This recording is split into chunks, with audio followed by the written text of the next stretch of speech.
Bon, Natalia, Hola. je suis heureuse de passer ce moment avec toi ce matin. Un Oui. joli dimanche ensoleillé à Bayonne. Bonjour. Il y a 1 an et demi, j'entends parler d'une Natalia qui est rentrée depuis quelque temps de 8 mois d'une longue marche entre la France et Jérusalem. Entre la Suisse, oui. Entre la Suisse, pardon, et Jérusalem. Et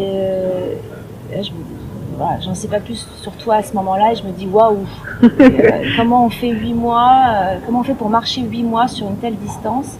Et puis par chance la vie m'amène à te recroiser de près ou de loin. Et du coup j'étais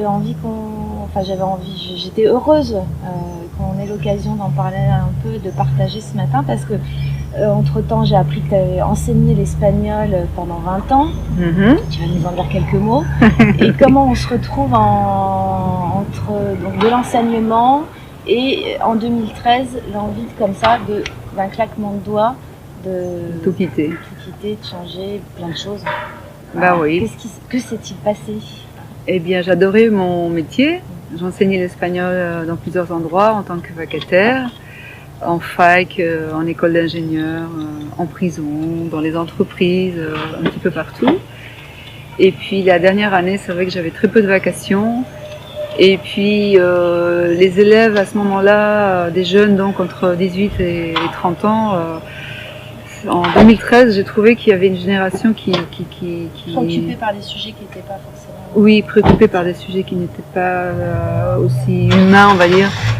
Beaucoup de business, je veux gagner beaucoup d'argent et puis j'étais plus dans cette énergie ou cette optique.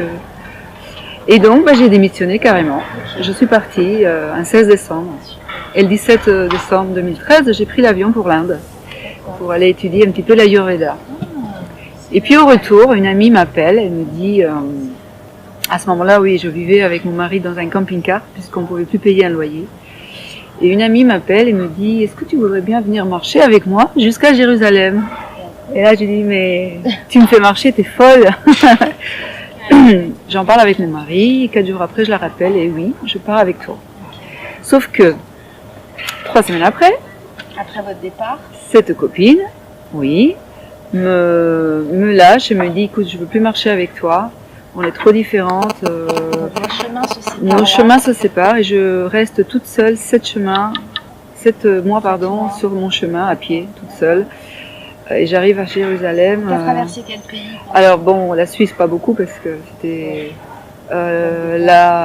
l'Autriche, magnifique, la Hongrie, la Roumanie, la Bulgarie, la Turquie par toute la côte. J'ai passé 3 mois et 1 semaine en Turquie et un petit peu d'Israël, entre Tel Aviv et Jérusalem. Et voilà, je suis arrivée le 5. De voyages, de rencontres. Périple de rencontres magnifiques.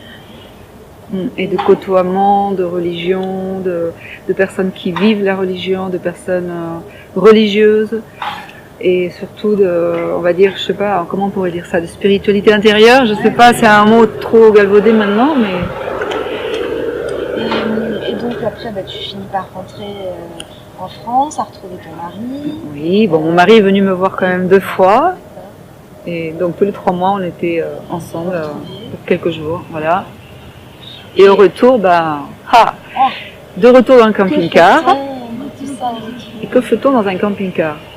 Eh bien, je trouve en 3 semaines, je trouve un appartement, une voiture et un travail. Travail qui ne durera pas, mais je me rends compte que tout est possible en demandant à l'univers, avec qui j'ai marché, bien sûr. Alors, ça fait vraiment... Ça fait quoi? Ça fait bisounours? Ça fait quoi, cette façon de penser? Non, je crois que de plus en plus, on a conscience que l'univers ou la vie, la magie de la vie, la confiance... En tout cas, c'est ma façon de réagir et de voir la vie, de penser.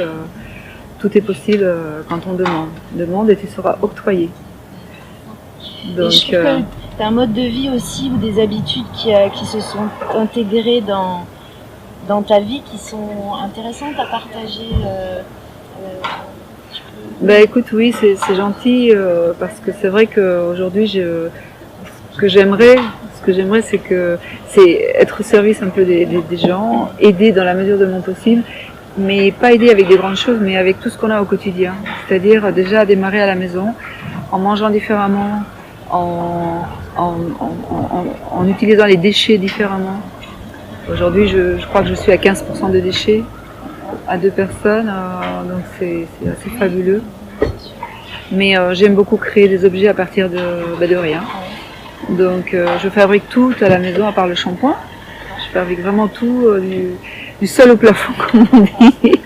Et puis j'utilise les plastiques que je rentre. Tu recycles beaucoup de choses en fait. Je recycle beaucoup de choses. Parce que j'ai vu un petit peu certaines de tes réalisations. Oui, là par exemple, les petits sacs au crochet. Ce sont des sacs plastiques que je trouve dans la rue, que je lave s'ils ne sont pas troués. D'accord. Donc ça c'est du plastique. Et c'est des plastiques, sachets, des choses qu'on abandonne. Oui, des sacs. Oui, oui. Et avec ça je crochette. Et j'ai appris à crocheter il y a 4-5 ans sur YouTube. Je ne savais pas du tout crocheter. Par exemple, voilà, et j'essaye de transmettre. Finalement, on en a un peu parlé tout à l'heure, mais cette envie d'utiliser ces déchets, d'en faire des objets utiles, beaux si on aime pour les goûts. Esthétiquement avec du sens, c'est surtout utile. Pas, voilà. Donc ça c'est un petit sac pour aller se promener. Tout petit, on peut mettre le portable si on en a besoin, alors qu'on n'en a pas besoin pour marcher, mais bon. Voilà, bref. Oui, c'est ce que j'aime, c'est redonner de l'utilité à des choses qui vont à la poubelle. D'accord. Et puis j'aime chanter. Oui, c'est ça, il y a d'autres choses qui t'animent. La chanson, jouer de la guitare. Ah oui, quand j'étais petite, j'ai pas beaucoup pratiqué, donc je suis pas une Paco de Lucia, mais j'aime beaucoup jouer de la guitare et chanter surtout, oui.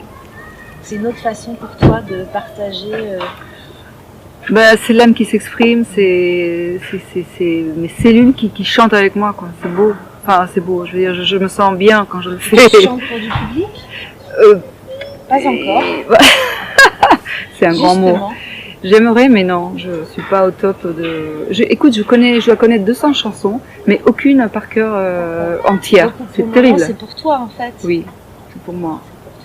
Pour les proches.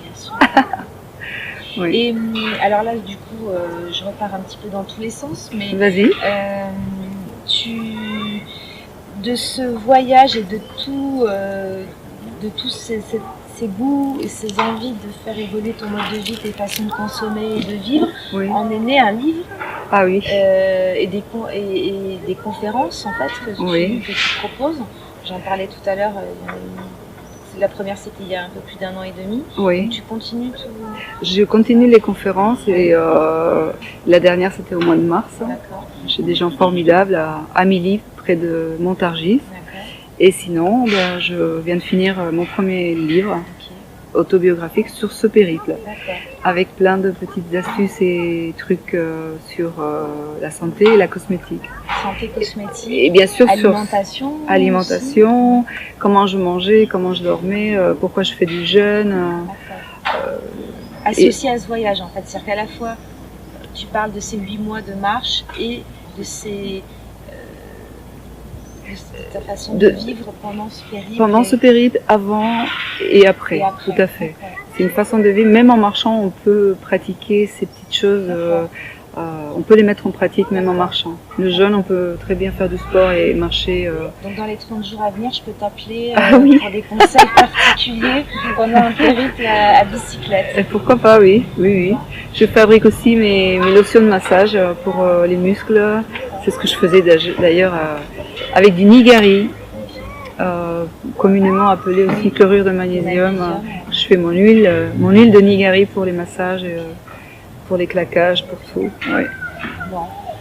Merci. De rien, c'est Grid. Ou 2-3 liens d'ailleurs sur tes conférences, sur comment te retrouver, comment découvrir le crochet de matière à recycler comme le plastique ou d'autres sujets D'accord. Qui permettent de découvrir tes nombreux talents. C'est gentil, merci beaucoup. Merci à toi. Et bon voyage.